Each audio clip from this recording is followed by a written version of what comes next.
welcome to another video. I'm Rachel, and today we are going to talk about my favorite crystals in the month of December.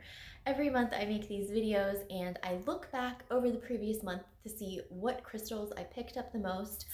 I reflect on what the month was like for me and why I think I needed that support in my life. And I think it's always really interesting to try to figure yourself out more. And it's always just really interesting to check in and see what you've been using a lot. I'm also planning on doing an end of the year video where I show you what my favorite crystals were over the entire year. And let me just tell you, it does not look at all what I expected that to look like. So stay tuned for that. The first crystal that I'm going to talk about for the month of December is Smoky Quartz. And Smoky Quartz is something that I feel like I talk about all the time. I love it so much. It's my favorite grounding stone because it grounds me. It makes me feel like I'm protected, but it doesn't like suck the magic out of me. I can still be in a very high vibrational, uncentered, ungrounded place and at the same time feel grounded. And I'm sure I've shown you this crystal so many times. It's my favorite piece of Smoky Quartz, and it just has like whole worlds and galaxies in it. I feel like the lighting today is a little bit easier to show you, but this isn't something you would think about kind of like carrying around a lot or anything like that. I fell asleep with this in my hand the other day. I have been keeping this beside my bed and I've been holding on to it so much. Like I get in bed and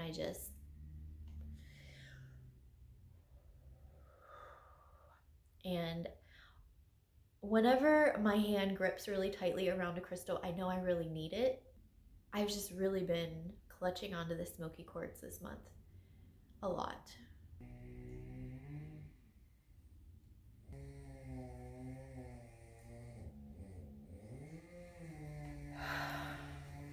Is cutting down a tree? My neighbor is cutting down a tree right now.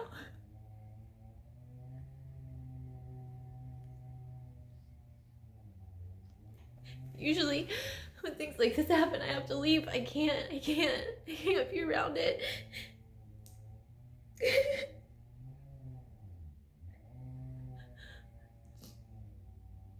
Oh God, I can feel it.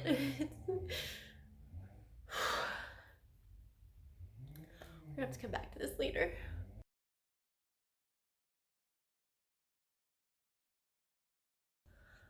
Well, my neighbor just cut down a tree. I've been crying for about 30 minutes, and in honor of that tree, I won't be fixing my makeup today. So, is there anywhere I can move where it's illegal to cut down trees? Because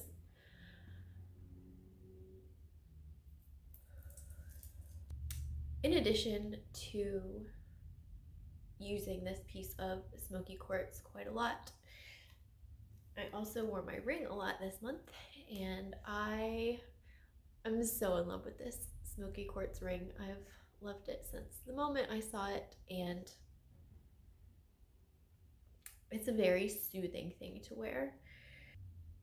Smoky Quartz, to me, I feel like I pick it up when I do want comfort, and I almost feel like in the past year or so, in times when I would have picked up lepidolite before, now I'm picking up Smoky Quartz. And I mean, it's interesting that I say that because just yesterday I picked up my lepidolite and I carried a huge piece of lepidolite with me all day yesterday, but I feel like I've been kind of replacing the lepidolite with the Smoky Quartz, and I'm not sure why. Maybe I've just needed like extra grounding. The second thing I'm going to talk about today is Moldavite. I always love Moldavite. I usually have it around me quite a bit.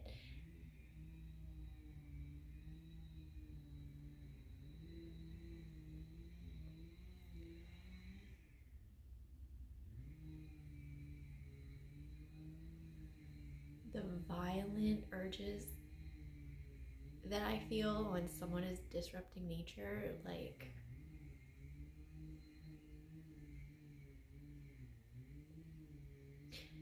I get sad, but then I get enraged, and I really want to hurt people that are hurting nature. Like, what are you doing? So Moldavite I have been carrying a lot this month, and I've had it in medicine bags, I've had it in my pocket, but also I'm wearing my Moldavite ring a lot.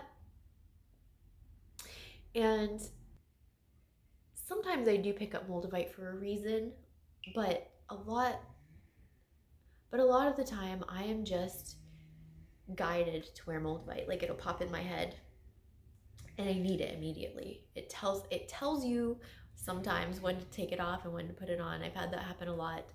I've even had, there have been times in the past where this ring has gotten stuck on me and I need to like wash my hands or something or get my hands dirty, and I cannot get it off. And I will look at him and I will say, I just need to take you off for a minute.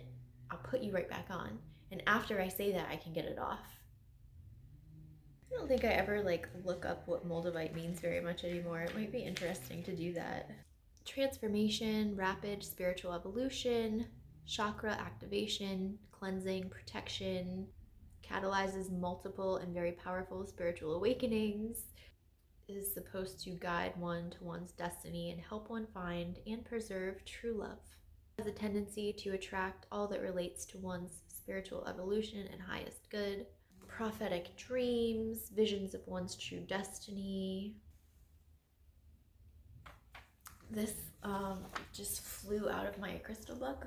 Maybe I'm supposed to read this. This is something I pulled out of a calendar from January 9th, 2014. Counting breath stills the wild horse of your mind.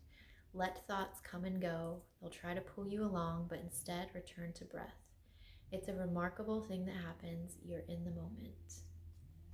The next thing that I reached for over and over again is Angelite. And I've said this before, but I gave away my one piece of Angelite I had, and now I just have these bracelets. But dude, I have it on all the time. All the time. I usually have one bracelet on each wrist all the time. Sometimes there's more. Let's say I have like 5 bracelets on. I take them off, get in the shower. I get out, I'll only reach and put an Angelite bracelet on. I don't want to put everything on, but I need that on me like right away. One little like snippet about Angelite is, I'm reading this because, so when I'm doing these and I'm trying to figure out like, oh, I wonder what the reason was for me carrying it around, things like that. Sometimes I'll just start talking to you out loud about, well, it does this and this, so that makes sense. And then like everything starts to kind of connect. And sometimes I'll start reading about it, either like in a book or on a website. And when I'm reading, something will jump out to me and I'm like, ooh, and I like feel that kind of, and that's why I feel like, I don't feel, ugh. So then I feel like that's the reason that I was drawn to that stone. And I'm just reading this, I feel like this really sticks out to me about Angelite. Carrying, wearing, holding, or being near Angelite provides one with a focal point of connection for receiving love, guidance, and help from the invisible ones who surround us on the higher planes. Now, I am constantly talking about and feeling all this around me. There's so many people around me and they do talk to me a lot, but when I actually stop and think about them and kind of allow myself to hear the energy, it's almost like I have to open my ears more. Like whenever you're opening a carton that has a twist on top and you can twist it open a little bit more or a little bit less to get more or less like spices to fall out, that's how I feel like I do it. I can like let them in more and let them in less. And I feel like with the Angelite, when I put it on, it just helps me feel them there more, even if I have it turned down kind of, so that I can function. I can feel that, and it makes me feel very safe. I'm feeling a little bit depleted of energy right now. That was a big cry I just had. And once again, this month I was drawn to Carnelian. I have some big plans for Carnelian next year. I wear my Carnelian ring a lot. I show you guys this all the time. I've also been sleeping with this piece beside my bed.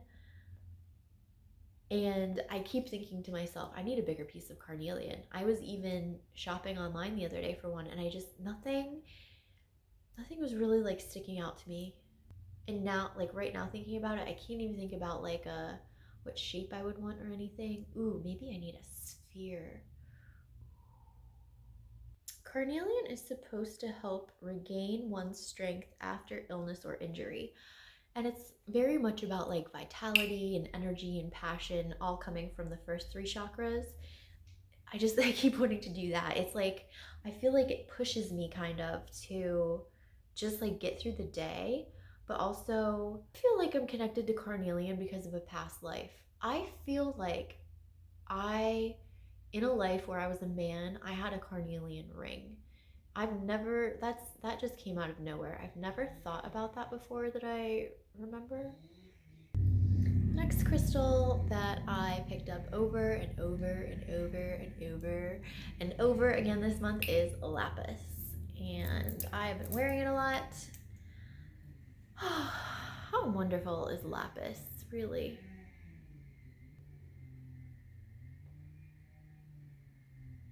Lapis to me makes me feel comforted and powerful. And when I put it on, I always know, like I know it is protective, but I don't feel like that's why I put it on. I feel so safe and connected to it. And Lapis is the first crystal that I started wearing all the time, and it really accelerated my life spiritually and my relationship with crystals. So it'll always have like a special place in my heart because of that. But I was drawn to it so much this month. I just wanted it around me, and I just feel better when it's around me. Just generally, just better. You know what's interesting? It is a stone of visionary awareness, bringing new information to the mind in images rather than words. I get that a lot. I mean, I get words too, but I don't think I realized that about Lapis before. It enhances intellectual ability, making one a better learner and a better teacher, and also a catalyst for mystical journeys to higher awareness. So those were my favorite crystals in the month of December. Were there any crystals this month that you were drawn to over and over again, or do you have like one bracelet that you've worn all year long or something like that? Now that it's the end of the year, I think it's going to be really interesting to do not just the monthly overview, but the yearly overview. So thank you guys so much for watching. Thank you for being here with me through the trauma, and I will see you all next time. I love you so much. Bye.